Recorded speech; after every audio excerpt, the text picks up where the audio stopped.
आपण माने जानते एमिति एक मुद्रा अच्छी जदि यही मुद्रा करिकी आपण माने यही उपायटी करिवे ताले आपणकर समस्त मनस्कामना निश्चिंत भाव में पूरण करें। आपण कौन करेंगे ना दुई हाथ को यही भाव में देखु यही भाव में करेंगे देखु एमती करिकी एमती रखिए या कहते मोहिनी मुद्रा।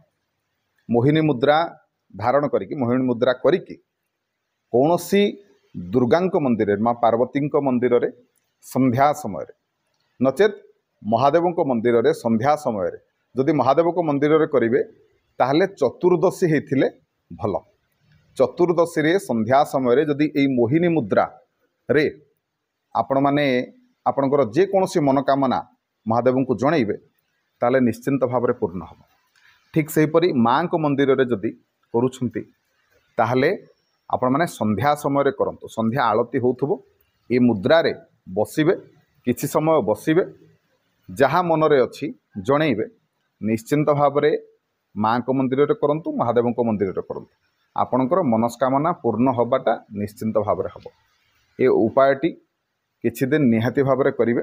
केते दिन करिवे देखंतु जदि शीघ्र मनस्कामना पूर्ण होउनी ताले कोन करिवे ना निजर जन्म वर्ष जेतिकी वर्ष बयस आपणको धरंतु आपणको 25 वर्ष बयस 25 दिन पर्यंत लगातार भाव में करंतु।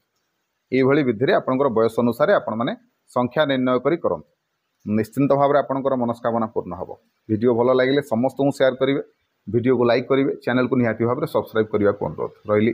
जय जगन्नाथ जय शिव शंभु।